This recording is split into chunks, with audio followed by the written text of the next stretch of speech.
after 12 o'clock, so we're going to get started. We'd like to welcome everybody back to Journal 2. Hope you had a nice break and an Easter holiday. Wonderful to see a full house here. For anybody who hasn't been here before, my name is Connor McMahon. I'm the Executive Director here at the Heritage Museum, and we're really glad that you're here with us today as we get into the home stretch of early student. All right, and with that, I would like to introduce our speaker today. We are really fortunate to have an outstanding museum professional and former Journey Museum employee. Justin Horn grew up in Buffalo, Wyoming. He holds a BA in History from the University of Wyoming and a Master's in History from the University of Nebraska, Kearney, and a Master's Certificate in Museum Studies from Harvard. Quite impressive. He served 6 years in the U.S. Air Force as a weather forecaster. For part of his service, he was stationed at Ellsworth outside Rapid City. He deployed twice overseas as a meteorologist in support of B-1 bomber missions. He's also worked at the National Archives Dwight Eisenhower Presidential Library and with the National Park Service at Fort Laramie Historic Site in Wyoming. Currently, he's the museum director of the Saratoga Museum in Saratoga, Wyoming. He has had articles published in the Annals of Wyoming, WyomingHistory.org, and the 2021 Frederick Lukey Awarded Article of the Year in the Great Plains Quarterly. In his free time, he loves hiking in the Bighorn Mountains and the Black Hills, riding his motorcycle, and kayaking. Let's give Justin a warm little soup welcome.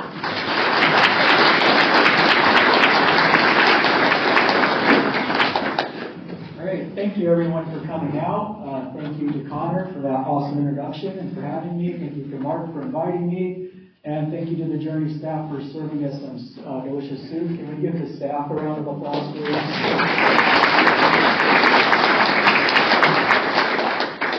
So as Connor said, my name is Justin Horn. I am currently the Saratoga, Wyoming Museum Director. Where the heck is Saratoga? Way down in the southeast corner of Wyoming on the Platte River. So it's about a 6-hour drive to get up here to see you all. But I love coming to the Black Hills. As Connor mentioned, I worked here for a summer, and I also was stationed at Ellsworth. So familiar with Rapid and the Black Hills. So that gets into my presentation, Black Hills or Bust, the expeditions of Lieutenant Governor Kimball Warren, his 1855, 56, and 57 expeditions to the American West. So here, quote from Lieutenant Warren, here we were met with a very large force of the Dakotas. Some of them were for attacking us immediately. To have continued on would have meant certain death would have been inflicted. Lieutenant Warren wrote that in September 1857 on the other side of the Black Hills by Indian Cara Mountain. And to figure out if he survives this situation, you'll have to listen to the rest of my talk. So why Lieutenant Warren? How did I get into this subject? So I worked over in Gillette at the Rockpile Museum in Gillette as the collections and exhibits manager. And while over there, I would go up to the Devil's Tower area, Bear Lodge, and up by Sundance, Wyoming, there's a mountain called Warren Peak. It's interesting because it's got a nuclear reactor on it from the Air Force from the Cold War, where they ran a radar site, so a little interesting side note. But my question was, why is it called Warren Peak? I grew up in Wyoming, so being a good Wyoming boy, I immediately thought of F.E. Warren Air Force Base down by Cheyenne, and down by Cheyenne you have lots of things named after F.E. Warren, who was the first governor of Wyoming. But this mountain up by Sundance is not named after him, it's named after Lieutenant G.K. Warren, a completely different guy. So it got me asking, why is there a mountain up in the Bear Lodge Mountains named after this Lieutenant Warren fellow?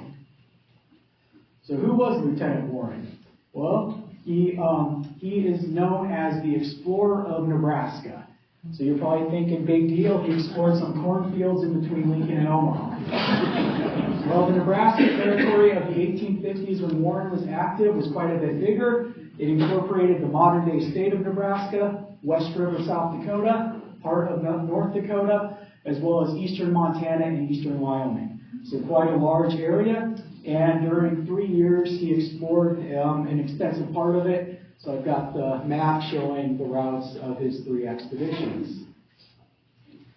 And I love this map. This is an 1855 map of the entire West. If you zoom in, I got the modern state boundaries on it, but it goes all the way down to Colorado. Denver's not on it. Aurora is, so a little cool history. And in 1855, it was marked, I highlighted all the areas labeled as unexplored. And so Lieutenant Warren was able to fill in some of these unexplored places of the map. So who was Lieutenant Warren? Well, he was born in 1830 in New York. He was the fourth of 12 children. He attended the Army Academy at West Point, where he graduated second in his class with an engineering degree in 1850. And afterwards, he worked for the Army in the Topographic Bureau. Engineering must have ran in his family because he has a famous sister, Emily Warren Roebling, along with her husband, engineered the Brooklyn Bridge. So an engineering family.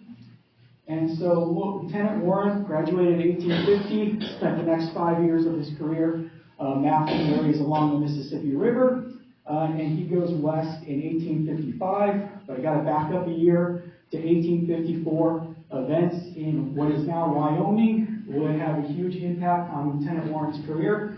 So 1854, we have what is known as the Grattan Affair or Grattan Massacre. Stories differ, depends on who you ask. If you ask the Native Americans or if you ask the Mormon immigrants at the time. A group of Mormon pioneers was traveling westward on the Mormon Trail. So you have the Mormon, Oregon, California Trail following the Great Platte River Road. They get into what is now modern Wyoming near Fort Laramie. And if you ask the Mormons, they say that the Native Americans stole one of their cows. If you ask the Native Americans, they say that Mormons lost the cow. Either way, the Native Americans found the cow and killed and ate the cow. And when the Mormons got to Fort Laramie, they complained to the Army, wanting the Army to arrest the culprits, and they wanted compensation for the cow. So the United States Army, they sent a detachment of 28 soldiers out to go arrest the Indian culprits who ate the cow. They're about 12 miles from the fort, and they find the Native American camp, and they get into a standoff. The Native Americans don't think they did anything wrong because the Mormons lost the cow.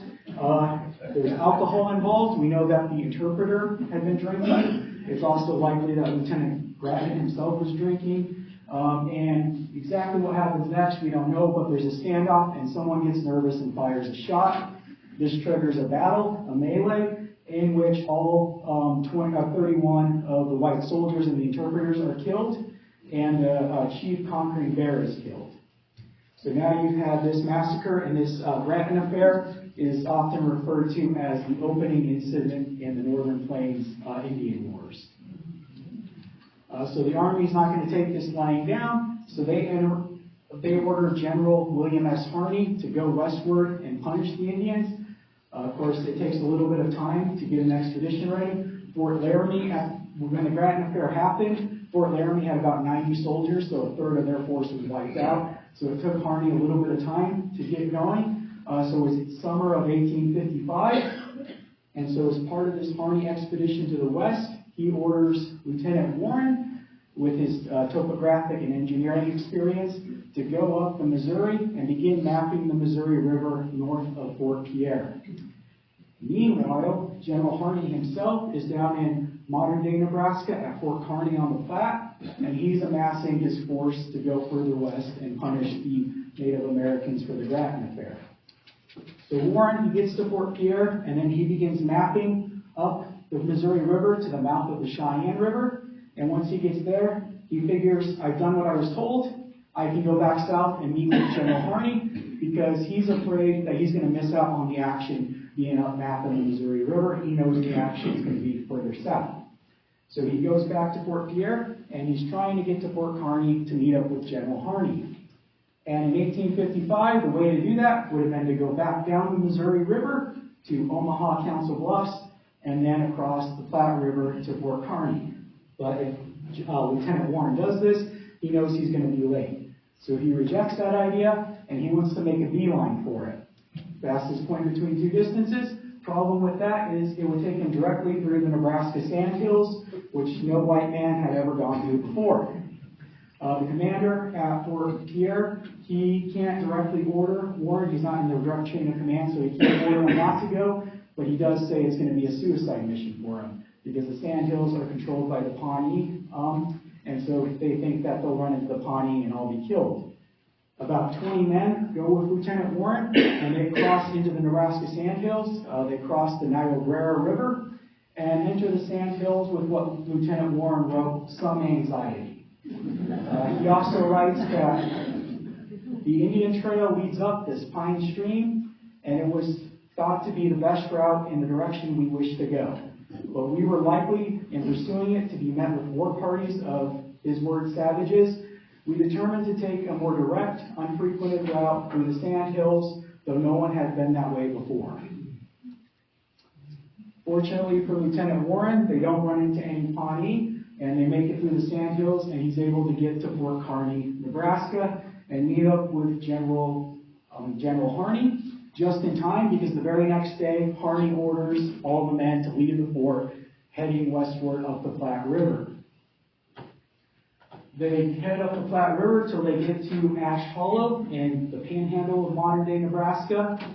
Ash Hollow is a unique place on the Oregon Trail. It's where the travelers on the Oregon Trail first encountered the harsh territory of the American West. Lieutenant Warren wrote that the descent into Ash Hollow is very steep, and much labor would be required to improve it permanently, as the slope is part of the rock. And so at Ash Hollow, there's a place called Windlass Hill, where they literally had to take a ship windlass, which is normally used on a ship to lower and raise the anchors, so that they could lower their wagons into the hollow. Later on, travelers would follow the South Platte and cut this area off using the Julesburg cutoff. It's just a geographic note. And at Ash Hollow, at Blue Water Creek, General Harney finds a group of Native Americans camped there, and he proceeds to attack the camp. Harney kills 86 Native Americans and captures 70 of their women and children. Harney's forces lose 27 men in this battle. Lieutenant Warren writes of the battle that it was heartrending, as women and children were crying and moaning, horribly mangled by the bullets. In the aftermath of this battle, Lieutenant Warren, his humanitarian actions earned him the name from the Native Americans, the Good Lieutenant, because he made sure that the wounded received care. One story is he came across a 12-year-old girl that he initially thought was dead, but upon further inspection, he realized she was still alive. So he had his men set up a tent to get her out of the hot sun and take care of her. So he was, so he earned the nickname the Good Lieutenant for his humanitarian actions. After this battle, Harney and Lieutenant Warren and the rest of the men, they continue westward to Fort Laramie in modern-day Wyoming. And then from Fort Laramie, they take the Fort Laramie-Fort Pierre Road, passing in between the Black Hills and Badlands to Fort Pierre. General Harney stays at the fort through the winter, whereas Lieutenant Warren continues on to the east to Sioux Falls and the Big Sioux River, and then eventually back to Washington, D.C., where he spends the winter of 1855-56 writing up his report to Congress and planning for the next year. So it's a pretty good-looking soldier there. I spent a summer there interpreting at Fort Laramie.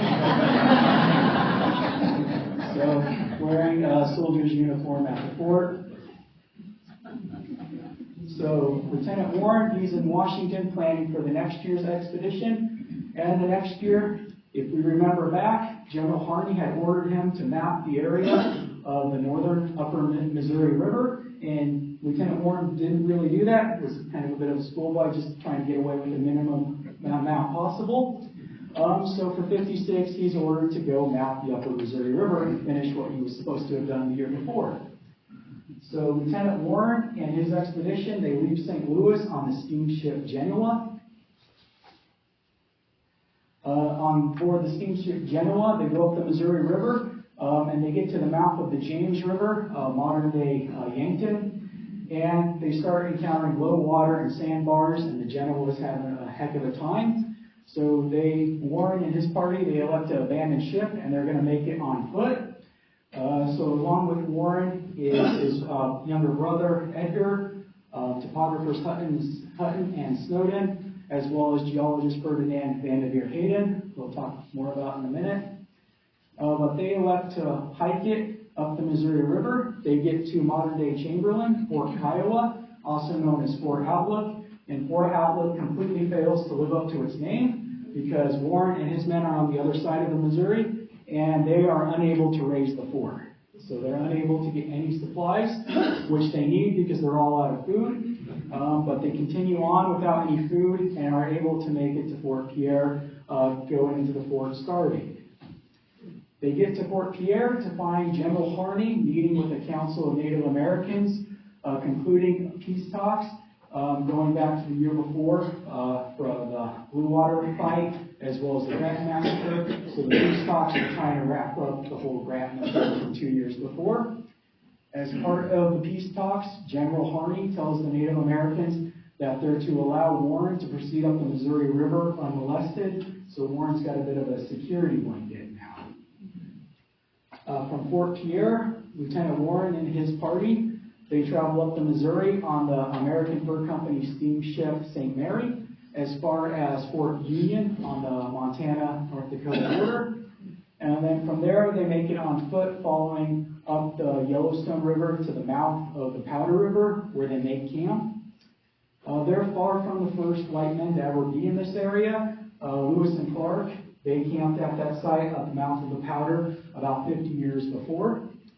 So from this camp at the mouth of the Powder, they turn around, go back down the Yellowstone to the Missouri, and then back down the Missouri to Fort Pierre. Again, far from the first white men to ever do this, but what did they achieve? They achieved a highly accurate map of the upper Missouri for the Army. So now the Army knew every single bend in the Missouri River. So from Fort Pierre, Warren again returns for the winter to Washington, D.C. So the winter of 1856-57, he's in Washington, D.C., again writing a report to Congress and making plans for the next year. So for 1857, Warren receives orders from the Secretary of War. I won't read the whole thing, but to sum it up, Warren's ordered to do three things. 1, explore the Loup River in Nebraska. 2, explore the Niobrara River. And 3, explore the Black Hills. So quite a task. Warren organizes his party in Sioux City, Iowa.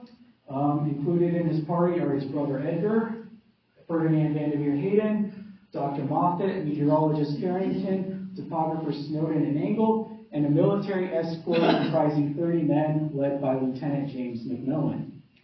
They're in Sioux City, Iowa on the 4th of July, and things don't get off to a very good start. 4th of July, the soldiers decide to have a party.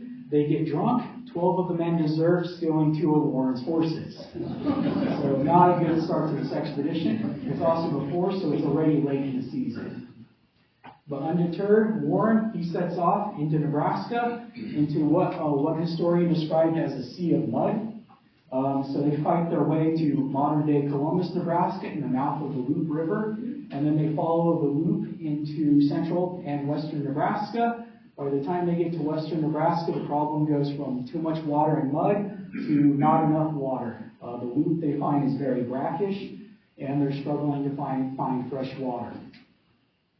Warren eventually wrote that we have now traced the Loup from end to end and found it impracticable for almost any purpose. So marked it seems like a great waste of time to have made the exertion we have. Our greatest wish is to get away from it and never return.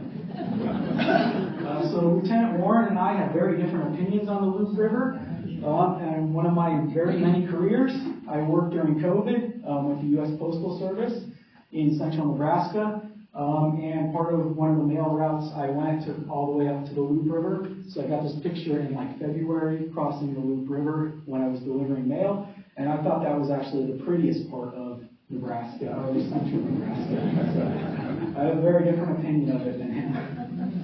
But they were able to make it through, following the Loup to western Nebraska, and from western Nebraska making their way to Fort Laramie.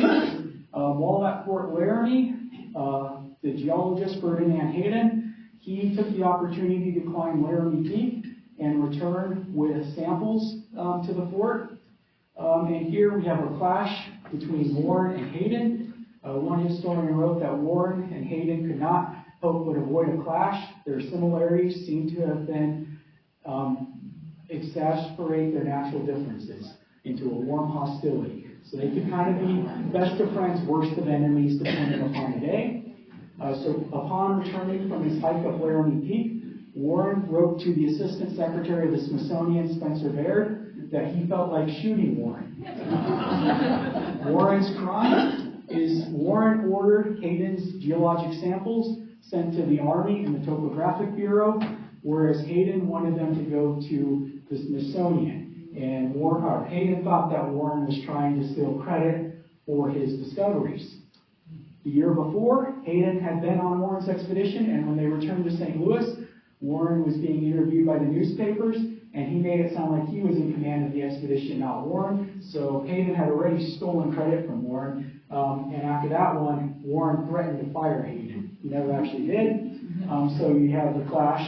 Later on, they would refer to each other as my dearest friend. So again, best of friends, worst of enemies type situation between the two.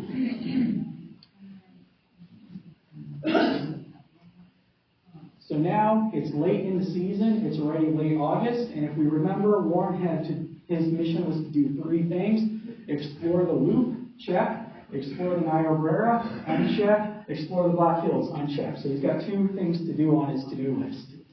So to accomplish his task, he decides, against his better judgment, to split his force in two. He sends part of his force, Lieutenant McMillan, Dr. Moffett, and Snowden, down the Niobrara, and they're to camp at 101 degrees longitude and wait for the rest of the party. Meanwhile, G.K. Warren, his brother Edgar, Warren, Carrington, Engel, as well as Ferdinand Vanderveer Hayden, so they had forgiven each other by this point, they're going to march northward into the unknown region of the Black Hills. So they set off north to the Black Hills. They drew this sketch near Beaver Creek by modern-day Newcastle, Wyoming, in mid-September 1857. Not 100% sure where the sketch was taken, but yeah, kind of by modern Newcastle.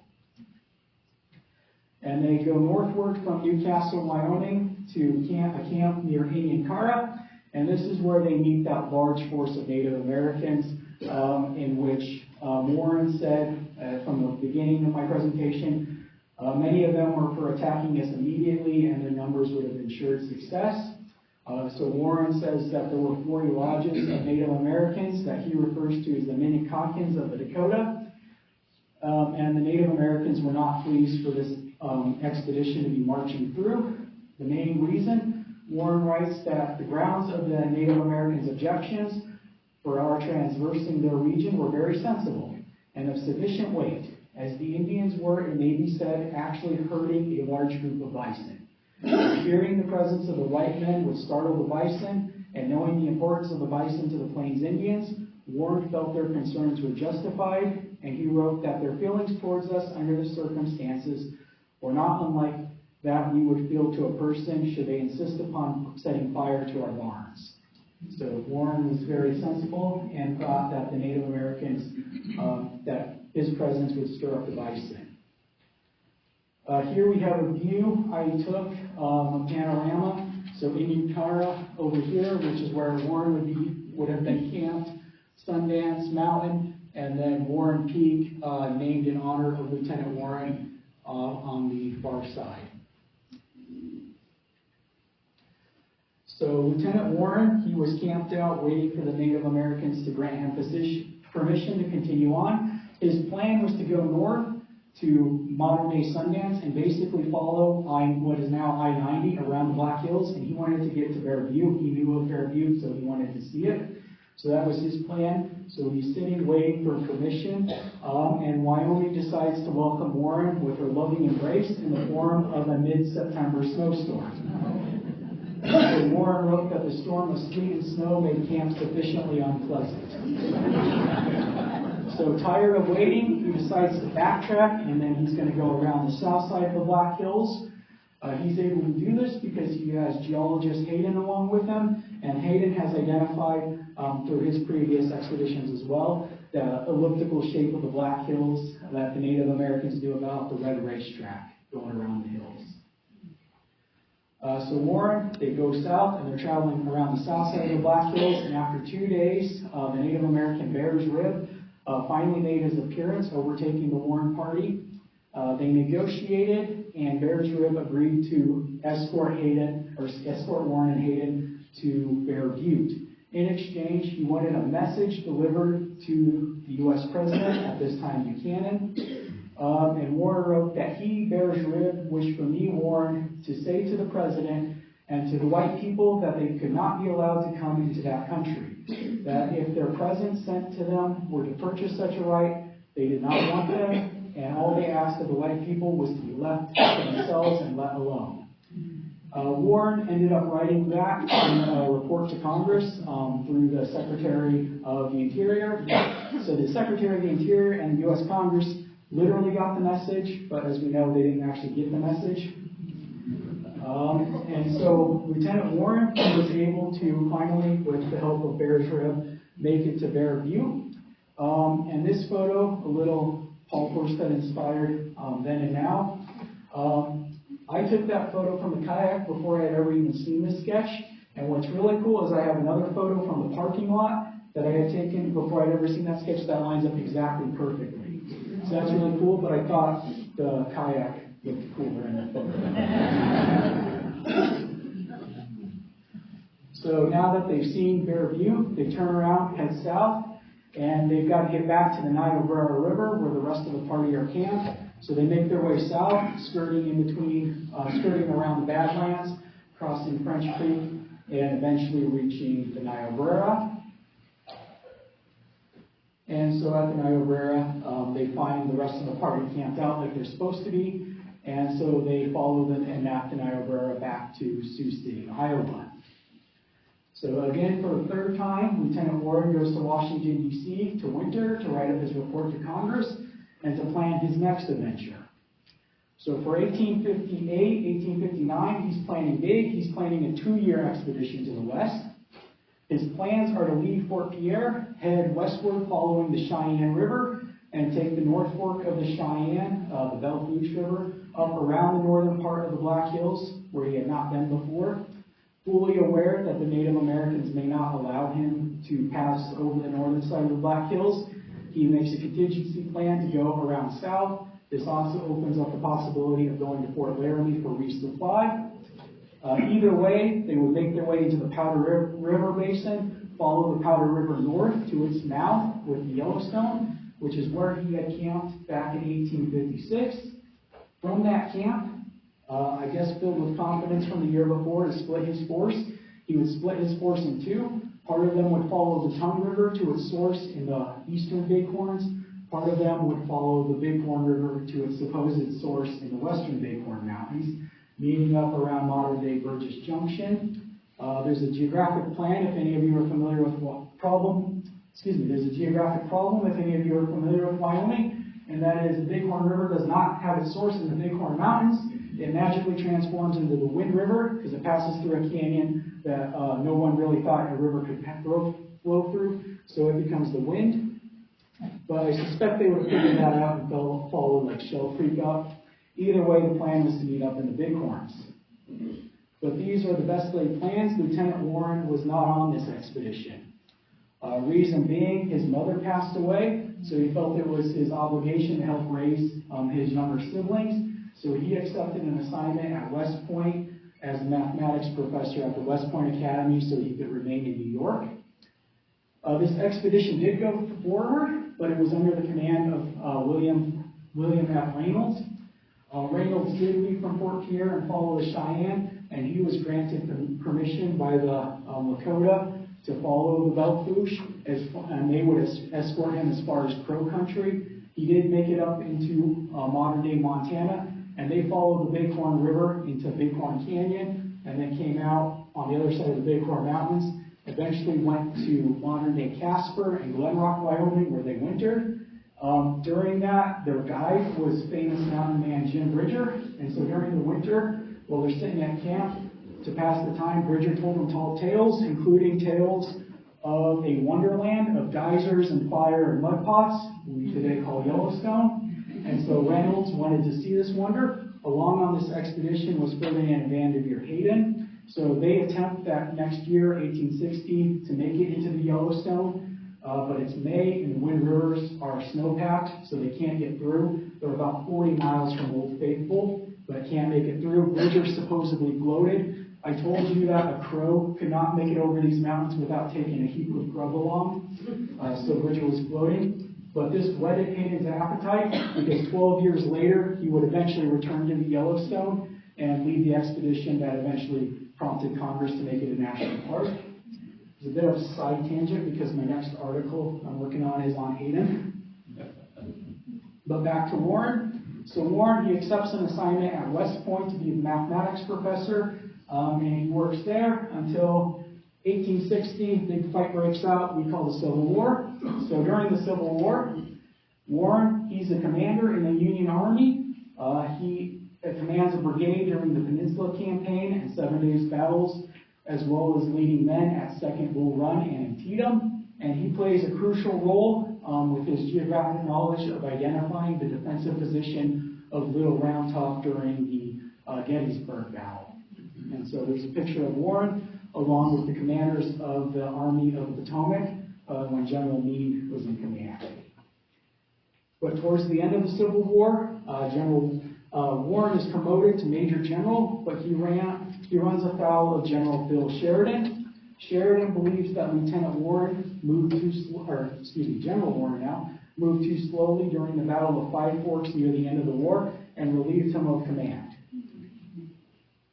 So after the war, Warren spends the next 17 years continuing to work for the Army and the Topographic Bureau, engineering bridges mostly along the Mississippi River, and he also spends that time fighting to regain his reputation, which he believed General Sheridan had tarnished. There's a court of inquiry held, and the court of inquiry finds that, yes, indeed, General Sheridan relieved Warren of command without reason. However, it pays to our friends in high places. In this case, former General, now U.S. President Grant, he squashes the report, and it's not published until after Grant leaves office and near Warren's, the time of Warren's death. And Warren died on August 1882. He's only 52 years old. So what are we to make of Lieutenant Warren's legacy? There's a statue of him still at Gettysburg at Little Round Top. Over the course of 3 expeditions from 1855 to 57, Lieutenant Warren charted thousands of miles across the Great Plains. He mapped large sections of the Missouri and Yellowstone rivers, as well as the Niobrara and Loup rivers, discovering the latter's unusability for navigation. He was one of the first white men to travel overland between Fort Pierre and Fort Kearny. He was also one of the first white men to see Indian Cara and Bear Butte, and his route beat Custer by 17 years. Warren worked to maintain peaceful relations with the Native Americans, and for all this, it seems fitting that G.K. Warren, the explorer of Nebraska, has a mountain in the Bear Lodge Mountains named in his honor.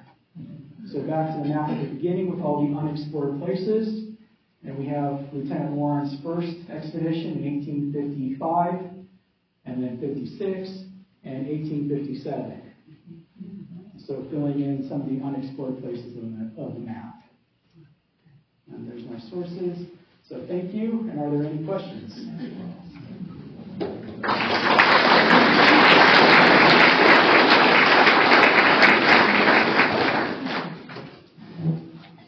No questions, great. Yes, sir. Okay, I'll ask a question to start. And this deals with modern days. You mentioned that there was a military fort near Warren Peak during the Cold War. During the Cold War, there was Warren. Yes, the Air Force had a nuclear reactor and radar station that was to track Soviet bombers coming in over the North Pole. Well, I had heard from a number of sources that was a station connected with the SALT agreement, and the Russians were stationed there to monitor U.S. nuclear, underground nuclear. The Soviets were at Warren Peak. That could be. I'm not an expert in that history. You've not heard that? I have not heard that, but I'm not an expert in that. Been part of the history, so I don't know. Okay. It could be true. Yes, ma'am. So I'm trying to remember how I learned about the exploration of the Black Hills, but why do you think it is that Custer seems like given credit for most of the initial exploration that Custer was a shameless self-promoter. So that's, as far as why Custer is given credit and not Warren, that's kind of my best guess. And after Custer, the Black Hills, I think everyone here probably knows the history, but the Black Hills really opened up. Black Hills Gold Rush exploded. After Warren, well, yeah, there was no gold involved with Warren, so nobody cared. Yes, sir. Was he married and had children? The question is, was he married and had children? I believe he was. I can't remember now. That's something I should know. Yes, sir. When he was in the Cara, did he actually climb that? Question is, did he climb Indian Cara? I don't believe he did, because they kind of were, the Native Americans were kind of having bedded down. So I don't think he actually climbed the mountain. I'm interested in his engineer sister. Was she educated as an engineer? Was Emily Warren Roebling educated as an engineer? I don't know her background. I just know, as I was researching, his sister's Emily Warren. I know that name. That's about all I know. So.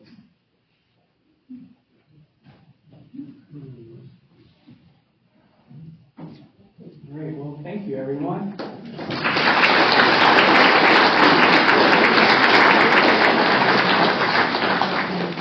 And I brought a few items from my museum. I can take a card or exact cash.